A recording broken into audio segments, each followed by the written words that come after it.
Welcome back, everybody, to the Reeve Foundation's second webcast of our Dr. Dan On series. I'm Rob Girth. I'm the Director of Digital Media here at the Christopher Dana Reeve Foundation. And I'm here with Dr. Dan Gottlieb. And we're going to continue the discussion we started on the first Wednesday of last month, which was about navigating intimate relationships. If you missed that one, by the way, it is on our website and easy enough to find at christopherreeve.org/webcast, so you can watch that. That's exactly where this will be posted when it's done. So let's get started. Before we get to Dan, though, let me just introduce you to Lynn very quickly, who is going to tell you, if you weren't on last time, some of the ground rules, which are probably a little bit different than webcasts you've been on in the past, where usually they keep your phone on mute. And what we're going to do is, and what we want to do is, we really want this to be a discussion, not a presentation. So we want as many people participating and actually talking right on the phone lines with us. And Lynn's going to tell you how to do that. And so I'm going to let her do that now. Thank you. Ladies and gentlemen, if you'd like to ask a question via the phone lines, you can unmute your line by pressing 6-6. To ensure the best audio quality, you can mute your line after your question by pressing 6-3. You may also submit a question using the chat feature located in the lower left corner of your screen. If you are listening to this presentation on your computer and would like to ask a question via the phone, please dial 1-800-683-3233. Thank you. So I am going to type that number in, and just in case you didn't catch it, I'll type that number into the chat so you'll be able to see it. Again, so if you're listening on your computer and your audio is all in your computer, coming out of your computer speakers, you will not be able to talk as part of the chat, as part of our live chat here, but you are more than welcome to just pick up your phone and dial that number, which again I'll type in the chat in a second, and join in. It's very important that when you unmute, and we can have multiple people unmuted at the same time, that's not a problem, but when you're done, please mute again, because otherwise there'll be dogs barking in the background at somebody's house, so we don't want that, or typing. So now let's get to finally Dr. Dan Gottlieb. Dr. Dan, we decided to make the second installment here basically a continuation of the first, because the first was going so well and we felt like there was some unfinished business there, I think. Yes. There was a lot of unfinished business and frustrated me because there was a lot of questions that we didn't have time to address. But I also, Rob and everyone else, I wanted to expand it and not make it just about sexuality. But as I said in my post, that I want to make it about all intimate relationships, because they do all have something in common. And, you know, part of the reason we're all here and we all get involved with the web page is because we want to improve the quality of our lives. We want to be happier, if you will, or more connected. And I know from my professional experience, personal, and the research, that well-being is all about relationships. Quality of life is all about relationships. And, you know, the more we have, the more safe relationships we have, the more loved we feel, the more love we give. That says everything about quality of life. And people without that suffer terribly. So that's why I wanted to expand it. And here's a case in point. Jesse, I hope you don't mind. I'm going to respond to your post, your chat post verbally. But you said that you were scared, like we all were, certainly like I was after your injury, and you felt different. Could you ever be satisfied? Would you ever be lovable and acceptable, which is a theme many of us, myself included, struggle with. And then you met somebody who you fell in love with, an incomplete quad who's got some walking function, and you're talking about both mobility, sensation, and emotional views on sex. You said it's been a challenge. And moreover, it's been hard to find other couples who both have disabilities to discuss these issues with them. You might find them here in this discussion, and you might not find them. And you just made my point, though. It really is all about relationships, and none of us want to feel like we're alone in this world, navigating these waters by ourselves. I'm thrilled that you have this relationship, and it sounds like it's a good one, and an open one, and a trusting one. And I think all good discussions begin with the attitude of, I don't know what the hell I'm doing here. And if your partner doesn't either, that's a great beginning. Unfortunately, when we talk about sex or intimacy or revealing ourselves, our vulnerabilities, there's so much shame involved. And, we pretend we're stronger than we are. We pretend we're more competent than we are, more knowledgeable than we are. And, we never get to open up to who we really are. So, to begin with, I don't know what I'm doing here, is really a wonderful opportunity. Let me just say one other thing, and then we'll talk with Lori. I might have mentioned this last month, and I'm say that a lot. I might have mentioned this last month because my memory's worthless. But I had a supervisor when I was young. He was a farm boy, and he grew up a farm boy. And he said to me, when one of my fellow students said they were confused, he said, confusion, he said, is like fertilizer. He said, it feels like shit, but nothing really grows without it. And I have never forgotten that. Let's start with a partner with confusion, and then you're both pulling the oar in the same way. That's just my take. I think you guys have a wonderful opportunity. And you know what, Jesse? If you feel embarrassed, say you feel embarrassed, and that changes everything. It changes everything. It's hard to do. What I'm suggesting is simple, but very, very, very hard to do. I know. Okay. Lori, are you around? Can we talk for a minute? Lori, Jesse. Yeah, Jesse. I don't know if she's on the phone line or not. Either one. If Jesse or Lori are on the phone line, you just have to hit 66 to unmute, and then you should be able to talk. Lori? Lori, hit 66. Hey. Oh, I guess not then.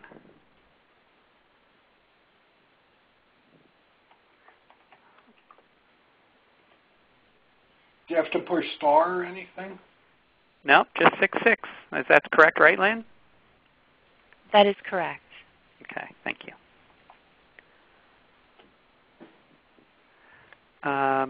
Maybe we'll ask if while we're trying to figure that.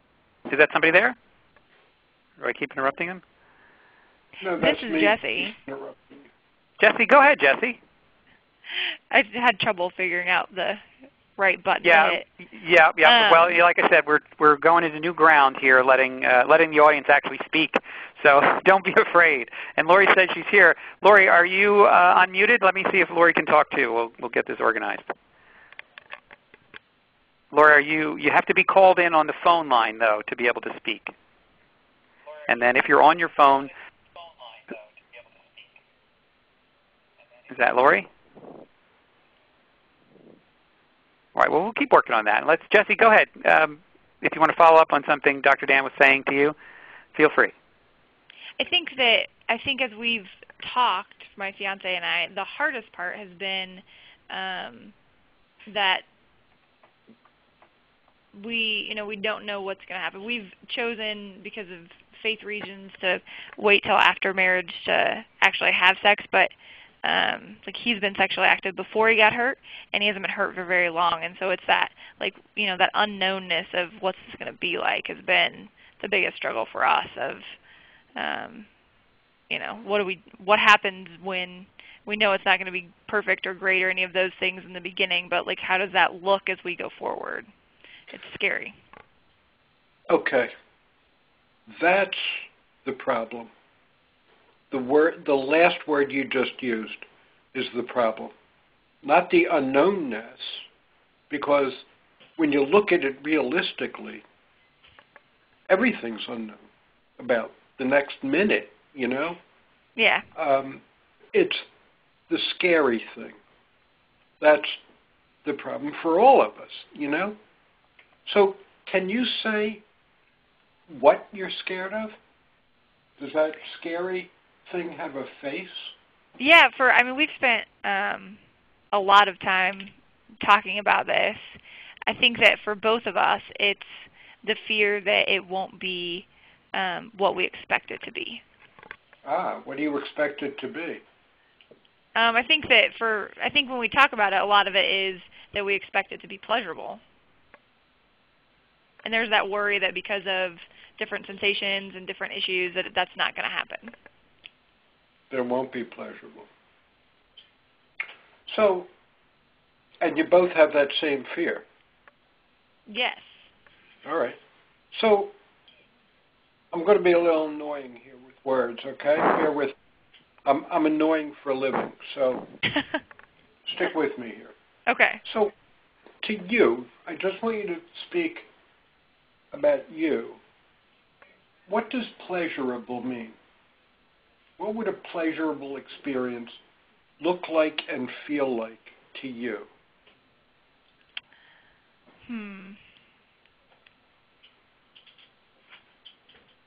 I don't really know. It's important, honey. Yeah. I guess it's not a question that we really asked. Yourself. Yeah. Yeah. So it might not have anything to do with penetration, sensation, orgasm. I don't know. I have no idea what you are wishing for. And I know for sure that you're afraid you won't get it. True. So I hope that you are, at this moment, as confused as I am. Yes, that would be good. true. Yeah, it would really suck if I was the only one who was confused. I mean, it's not fair. So that's the question. What do you really want? It's definitely something to spend some time thinking about. Yeah. I'll tell you what I want when I make love. I just want to feel close as possible. That's all. I want to feel close in different ways than I do when I'm talking or holding her hand or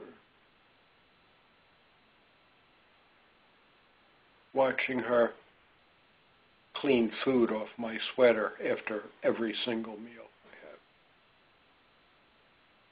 I want to be close in a different way. And you know what? When we have sex, my expectations are always met. Sometimes it feels better than others. Sometimes I'm disappointed. Sometimes I'm surprised, but I always find it that I'm closer to her while we're making love and afterwards.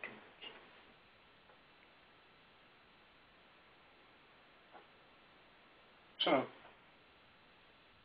got to do us a favor now. You there? We lose you? Jesse, are you still there? Well, you know, I said I get on people's nerves, so maybe that happens. Anyway, Jesse, if you can hear us. Oh, she said another call came in. Ah. All right. She's going to come back on. I don't know.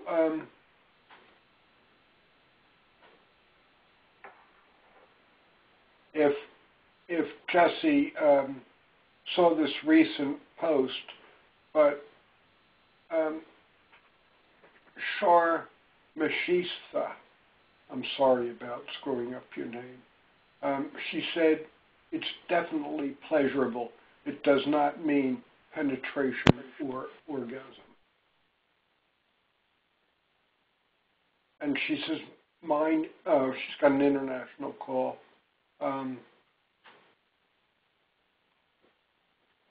Okay. Anyway, if you can't get back on, it's okay. It's okay. But I was just going to ask you to please follow up with us, with me on the web page, but I'm really curious about what your answer is about. Take your time. Hi, Dr. Dan. Yeah. You back? No, this is Ida. I don't know what happened to the other call. Oh, okay. I have a comment on not knowing what to expect. Please. Okay. My particular injury was a head injury that created sensations in parts of my body that normally are not considered erogenous or erotic or whatever the word is. Mm-hmm. And that was very confusing for me. Go on. So I decided that there must be something wrong with that until I did the research and didn't talk to anyone else about it because there was no one else to discuss this with. And found out that that's okay. And some of the actions like, say my nose twitches a whole lot more now. There's, a fellow who finds that to be quite cute. So how do you find it?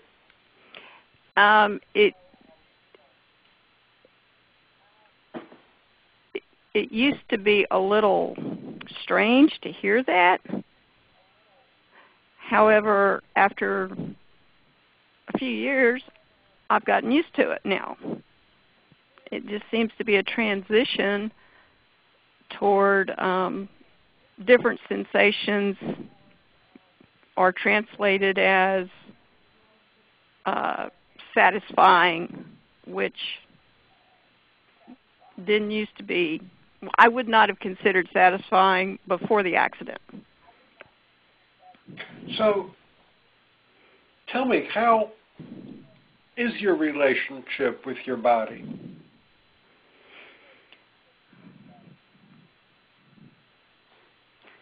I feel pretty good having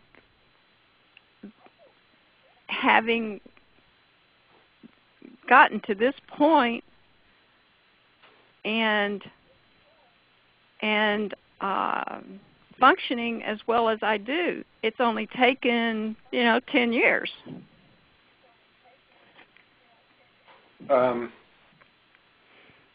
Is that when you say 10 years, is that a statement of pride?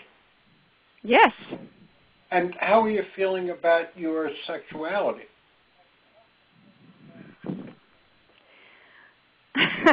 Well, being just saying I'm 61 now, I feel very satisfied to have the, I guess you'd say, the ability to function given everything that's happened. So could you tell us what changed? What got you from shame about your body to comfort with your body, specifically your sexuality? What changed?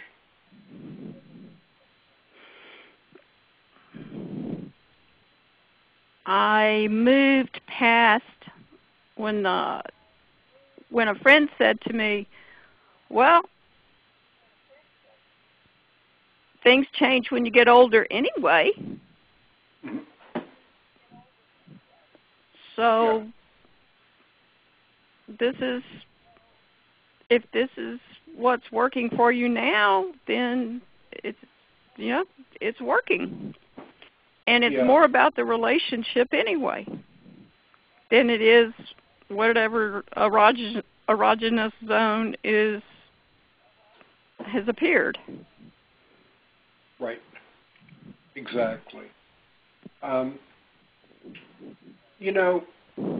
One of the things I wanted to say to Jesse is that, the terrifying thing and the liberating thing are both the same thing. That we craft it now for ourselves. There might be books, but we know there's no good ones. We have to navigate these waters by ourselves. Our own sexuality, our relationship with our body, where we fit in the world, and how we create that now. And there's not a lot of road maps around, or there was none when I had my accident. And in a way, like I said, it's frightening to lose all those tethers, all those guideposts. And it's really liberating. It's really liberating to know that it's all yours now. It's all yours to define your own sexuality and to define your own intimacy and to define these things. I had that with my career too. After my accident, my practice changed dramatically. And it was much more intense, and I was scared. I didn't know if I was doing something wrong. And I went to my mentor, and he wasn't getting it. And I went to a national expert in family therapy, and he wasn't getting it. And I went to his supervisor when he was young. And his supervisor said, "You're out there by yourself now. Now you have to understand what you're doing, and you have to teach it now." And I think that's all our responsibility. We have to learn about our bodies. We have to trust our bodies and our truths. And then we have to be role models. It's a responsibility we have for others coming up behind us. So boy, that was a long sermon, wasn't it? I apologize. Oof. All right, so there. So that was the difference. It's all about relationships, and in this case, your relationship with your body. So, all right, thanks so much for calling.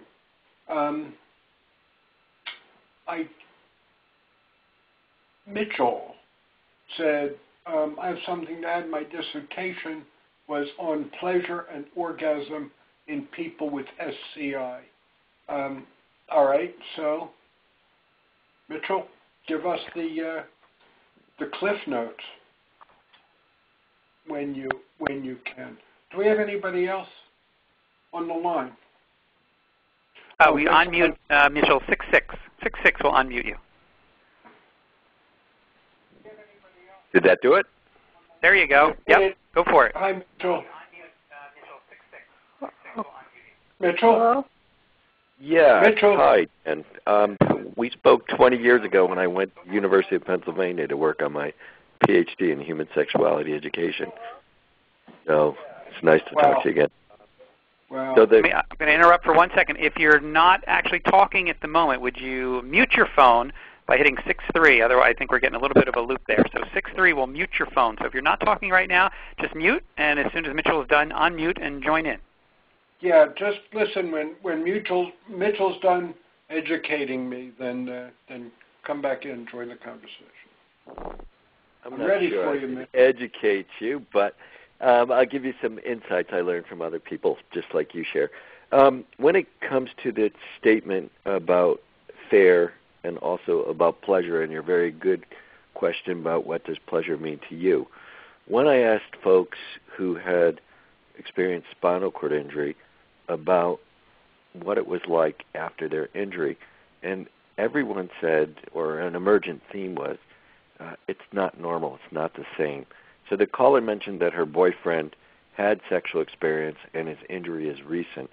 So what's normal or what's the same for people is usually what's the same or normal before their, spinal cord injury or brain injury, etc.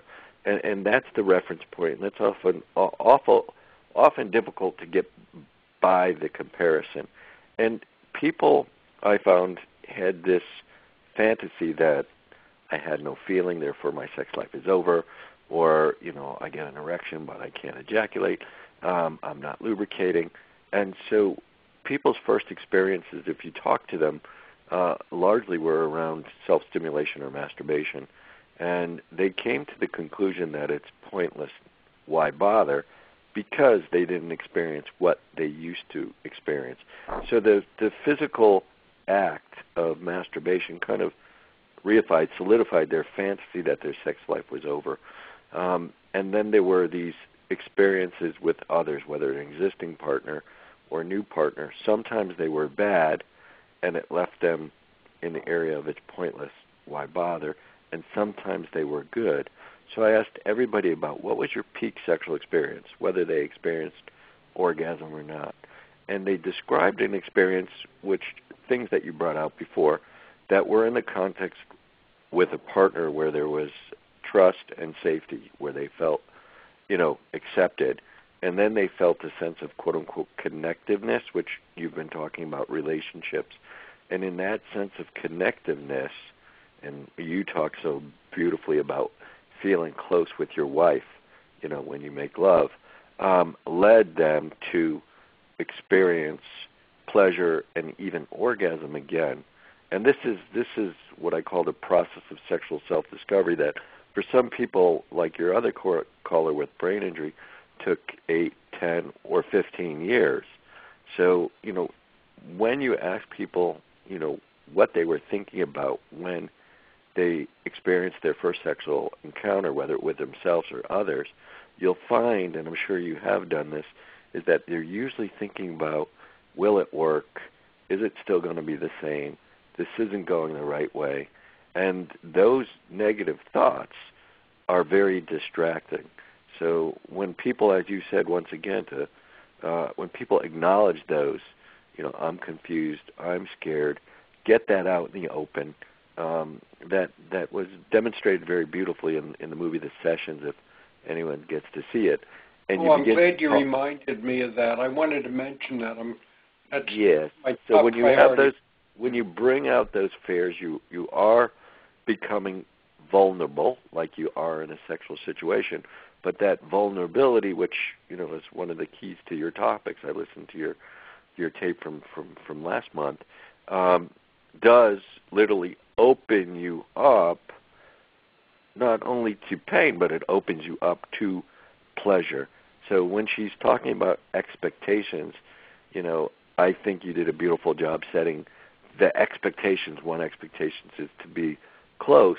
If we're expecting, at least for the person who had experienced, that it may not be the same, but we can go on this process of sexual self-discovery together, then we're going into this with an open mind, and we're not going to be, totally dragged down when things aren't going like they used to.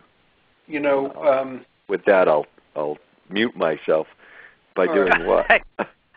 I didn't, Mitch, I wasn't trying to mute you when I did that. I was trying to tell everybody that mute was 63 and unmute was 66. I just sent a message just to Mitch that said mute 63. I did not mean that, Mitch. I did not mean be quiet. Mitchell, I really didn't. I'm all red over here now. That's okay. I didn't get your 63 message anyway. Good. All right. Now you can mute yourself. Okay. Thanks a million, Mitchell. I really appreciate it. One of the things that comes up in Mitchell's statement about what we had, and I think a great deal about phantom pain, how amputees still feel pain where the limb used to be. And I think all pain is where yesterday used to be. And as long as we grasp for yesterday, the pain's going to continue. All pain is where yesterday used to be. So before I go to the phone, I want to comment about my dear friend. By the way, Mitchell said that I was talking about making love to my wife. I wasn't.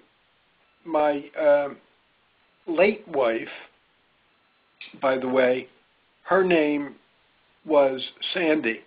And, now that I'm in a new, wonderful, intimate relationship, I'm just wondering if she got really PO'd, and that's what happened last week. I don't know how this stuff works, but, that's how my mind works. Anyway.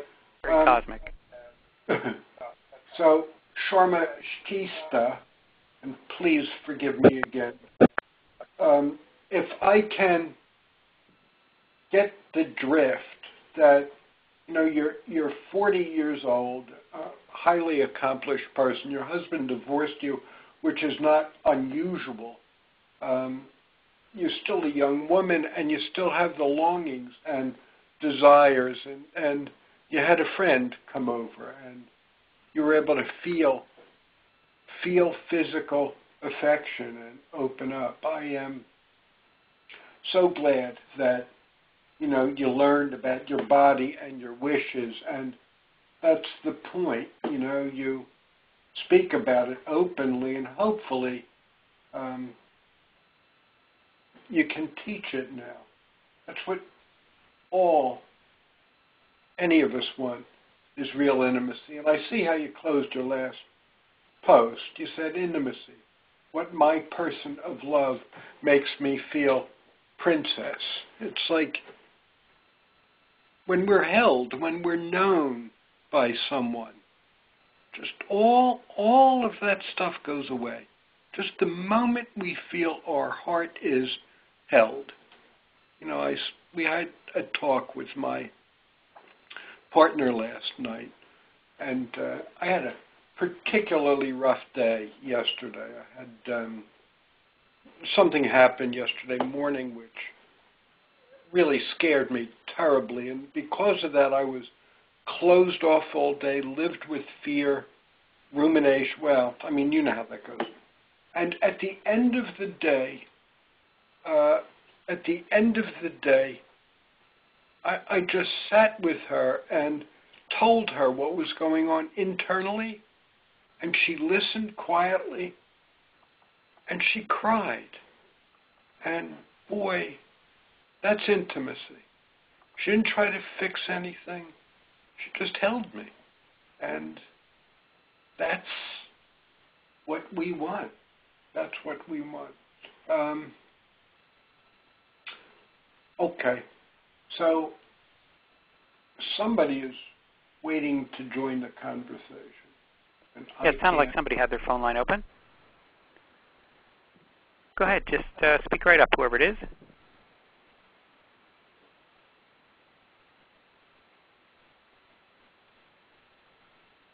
Unmute 66. Can you hear me now? There you go. Yes. Okay. I am in a wheelchair and I have a Foley catheter, and I've heard that sex is not really an option, intercourse. So I've kind of shut down that part of my life, I guess. Do you have any thoughts? Or? Yeah, somebody gave you some bad advice. Do you have, are you in a relationship? No. Okay. May I ask your name? Your first name? Lori. I'm sorry. Lori? Yeah. Oh, okay. You've been trying to get on most of our time together. Yeah, I've been listening to everything. I have the iPad, so I wasn't sure if that worked, or the phone. I had to have the phone, or because I could hear from the iPad. Just wasn't sure if I could talk to. Well, Emily Martinez-Stein has a question, and it's the same one I have. First of all, what kind of catheter? It's a Foley catheter. A Foley and indwelling catheter. Yeah. So I don't, frankly, see where that's a problem, but you would have to discuss that. Do you have a physiatrist, a rehab doctor? I'm not in rehab anymore. I'm on hospice. So tell me, when you called, Lori, why did you call? What is it you want from our conversation? Well, I guess, like intimacy, you talk about that and stuff, but as far as, being with a man and that kind of thing, I feel like it's not an option for me. Yeah, but before you go there, tell us what you want. Why did you call? Well, I called just to listen to other people because I'm new to this. Being in a wheelchair. It's been about a year and a half. So, and actually, I don't have an actual injury. I have cancer in my spine. Uh-huh. Yeah, so I just like to listen and see, how other. Can I ask you, because I'm really moved right now. Where are you physically? Are you at home? No, I live in a CBRF. What is that? What kind of place? It's kind of like a group home, sort of, but it's kind of like assisted living. I have my own little room, with kitchen, bathroom, but I need full care. I mean, I can talk, feed myself, but I'm from the chest down, I'm paralyzed. Do you have friends or family? They come and go. A lot of that has kind of drifted away, So they were there in the beginning, but not so much anymore. Yeah, Yeah. I listen, and that breaks my heart. It breaks my heart. Is there anybody there that would touch you? No. Touch your face or your shoulders, just sit with you and No. Do you mean like a man no, or just anybody? any caring human. Yeah. Not at the moment. It's the staff comes and goes, but yeah, there's nobody really here I'm that close to. I'm sorry. Yeah. I'm sorry. That's And okay. One last question. How, I asked this question before. How are you feeling about you?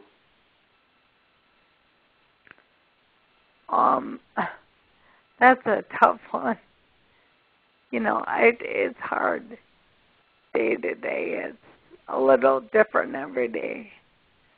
Because this is, like I said before, it's all new. Yeah. Lori, And, do you like yourself? Not so much. Yeah. What? I used to. Can you imagine that changing?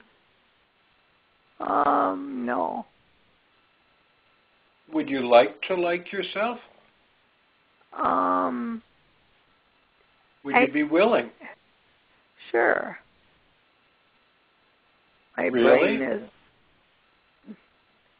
Yeah, the thing that's hard for me, is that, like, I'm in the chair, and some people do great, but for me, I just don't see anything better.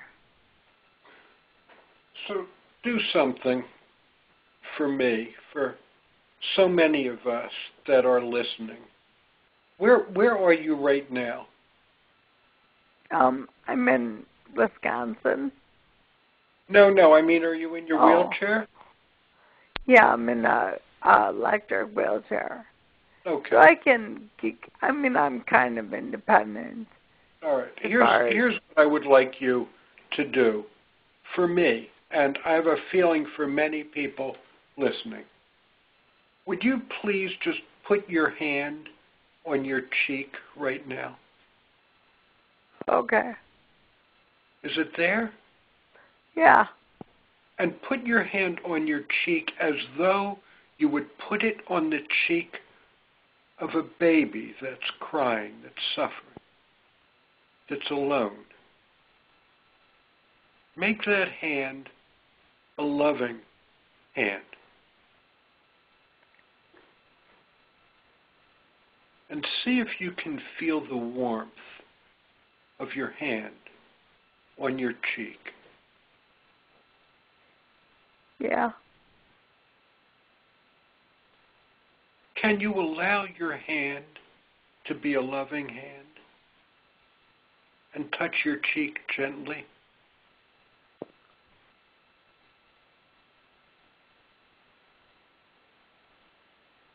Yeah. It feels nice. Yeah, I hear your voice change. Your voice change. Yeah. I have a lot of work to do. That's not much. You need more love. You need more kindness. And what we just learned just now is that you're capable of love and kindness, that you have it in your body, in your heart. Just feel it in your hand. Hold your face, because this woman is suffering right now. This woman is alone and lonely right now. Hold that face with love, with kindness, like you would for anybody who suffered. Thank you. I must tell you, you will be with me for a long time, and I think you might be with lots of people who are listening right now. I'm so grateful that you had the courage and the desire to connect to do that. Thank you. I am gonna keep listening to everything that goes on, and so maybe it'll help make me stronger. I wish I could hold you in my arms right now. That's very kind. All right. I just got a chat message from Candace. Okay. Thank who you. said that she is sending love to you. Oh. Right back at you. Yeah, right back at you. Yeah. All right. Now I got an email from Elizabeth, who said she knows how you feel. And Emily Martinez-Stein says, tons of hugs. Oh. Read these messages, and you might feel loved. Yep. All right. Thank you. God bless. Take care. Bless your heart. Bye-bye. Bye-bye.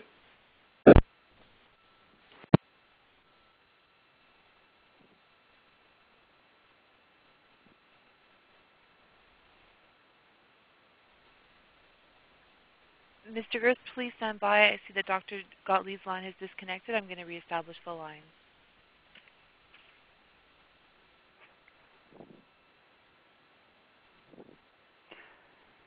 We lost Dr. Dan there for a second. We're going to get him back on. Stand by, everybody. Got about 10 more minutes to go, and we'll see if anybody else has any comments. That was pretty cool, actually, what we just experienced.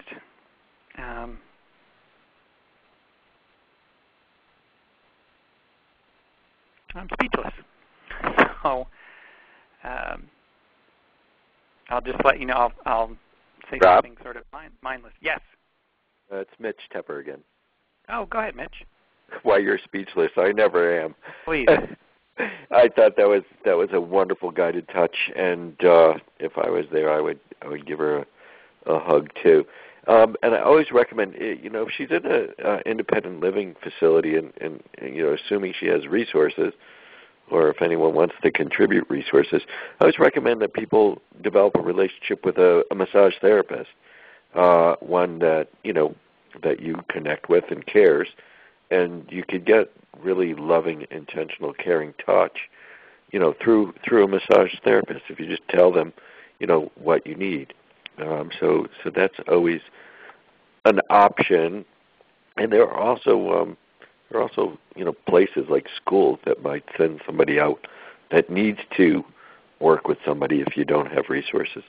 So just that. And Dan didn't really address the catheter issue, and I'm sure because we don't know specifically about her situation and the cancer, but for many women who have an indwelling catheter, they can, tape the catheter away, from the vaginal opening, and can have intercourse if they want to, using plenty of lubrication and just basically empty the bag and tape the catheter out of the way.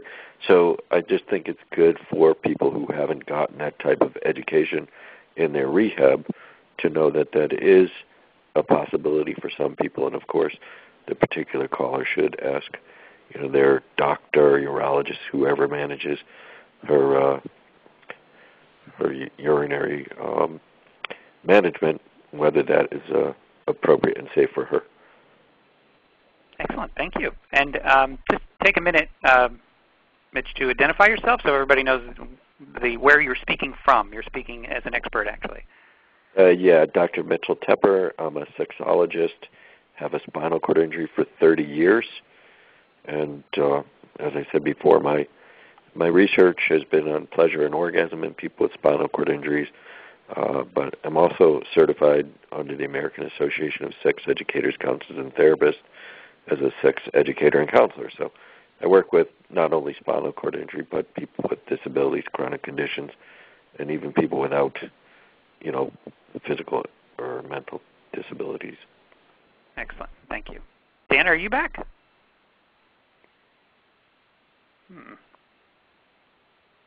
Lynn, have we found Dan, or are you still trying to get him? I apologize.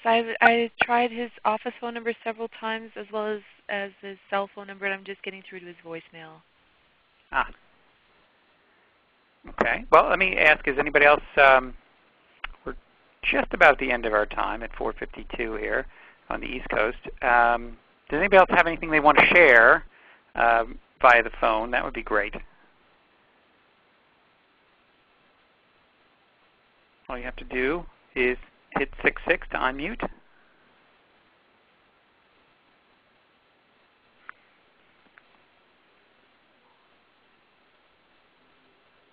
Nobody? Or anything you want to put in the chat? Let me, while we're just give Dr. Dan another second, I'm going to put up another poll that Dan had. He's got a couple more poll questions here, so I just want to take a minute to gather this information and see what you think. I see Lori wrote a nice note now. Thanks so much to everyone. And I appreciate the reaching out that you guys did. That's nice. But let's look at this poll for a second and take a minute to take the poll. Which relationships are the most conflicted? And I'll post the results there when we get some people in there.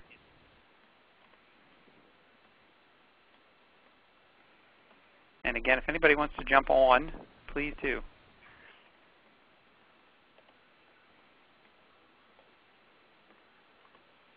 And I see Richard is saying to Lori, look for disability groups nearby and ask for people to visit, which you can do.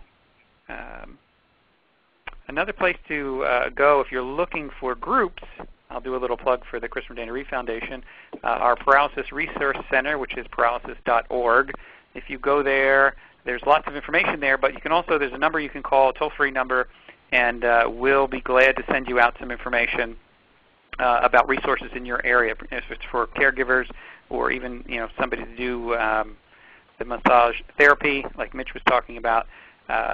All kinds of wonderful information. So it's as simple as paralysis.org, and right on that landing page you will see a phone number, or you can contact by email either way and get extra information. Ah, Dan, you're back. Very good. I'm back. I think I went offline also, so... Well, I've got you on the phone. That means everybody can hear you. So we've got about 5 more minutes left. And I just put up the results of the second poll, because I was doing this whole tap dancing thing. That was... I wish I could have heard it. I know, it was pretty good. Luckily, Mitch jumped in and helped out a little bit, which I appreciated. Yeah. So go ahead. We have a few... Yeah, I'm sure Mitch was helpful, because we mental health professionals really know how to make stuff up and run with it. So, yeah. All right. Let me...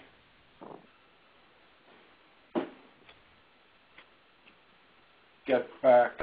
Yeah, you don't even have to log back on if you don't want. I mean, I can talk you through the poll. You can just go ahead on the phone. We can finish up on the phone.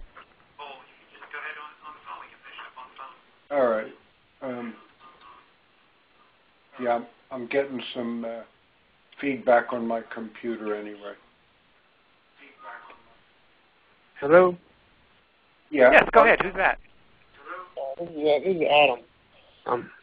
That's right. I didn't know. This is the hardest part of this program. This is hard to try to follow. I really can't tell if I'm actually, if you guys can hear me or not. That's the hard part. So you can actually hear me now, Coleman? Yeah, okay. Can you say your name again, please? My name is Adam Mueller. Okay, Adam, go ahead. Yeah, I made a post. I did this chat with the presenter a few minutes ago, but that never got answers. And I don't know, was that something that everyone sees when you put a post in that or not? Yeah, everyone would see that, yes. Okay, All right. gotcha. Adam, I don't see it. Was it a while back? It was a few minutes ago. I typed, does everyone see this or just Dr. Dan? That was the statement. And Yeah, I see that. I'm sorry, I didn't answer that. Yes, everyone sees that. That's what I was waiting for, so eventually I called. But, yeah, so Yeah, like, please. oh, I guess no luck. So go ahead. Go with your question. Okay. Well, in general, I've listened to this, and I am everyone's in the same boat. We're all learning about getting out there in the world, because we are by ourselves for the most part, but we don't want to be. Just because you're by yourself in a chair doesn't mean you have to be by yourself in a relationship. So that's one of the hard things to ever get over. Just on my own feelings of, you can't do any things that you would used to do. Like me being a gentleman, you'd want to open the lady's door for her. But granted, if there's a step in front of her door, then you got to rethink everything. But it is all possible. You just have to think at it a different way. So that's why I didn't know. That's why I'm listening to this group conversation here, because I'm looking for more ideas and suggestions myself, even. Here, I might have mentioned this last week, but I gave a talk many, many years ago to a group of physicians. And I was in the back of the conference hall because there was a presenter before me. And there were doctors in the room, all doctors. So a man in front of me didn't see me there. And he said to the presenter, he said, I've got a patient who's a quadriplegic. This doctor was obviously a urologist. And he said, I don't know how to tell my patient that he's a half a man now. Yeah. So, sometimes I'm a nice guy, but sometimes, not. So I get up on stage. And I say, I can answer your question about how to tell someone they're half a man. You tell them they're a half a man if their minds are closed, if their hearts are closed. Then they're not fully there. They're not fully there if they've got one way of thinking about something. Then they're not fully alive. But a couple of testicles doesn't mean anything in the long run. Yeah. If you're able to love generously without loving like an accountant, I love her, but she doesn't love me as much. Log out of there. If you're able to love generously and open yourself to being loved, all the rest is details. All the rest is details. Rob, I think we are out of time. Yeah, I'm afraid so. Yeah. So I don't know how to summarize this. It was very powerful, and it was very meaningful to me. And I would love to see all of you send your wishes to not about that, just to say hello. Lori. And I look forward to next month, and we'll continue the conversation about what is intimacy anyway. What are we really, really longing for? So I thank you all so much, and I'll see you the first Wednesday of December. That would be December 5th at 4 p.m. Eastern Time. Thank you all for joining us. We appreciate it very much. Thank you, Dr. Dan. Thank you, everybody.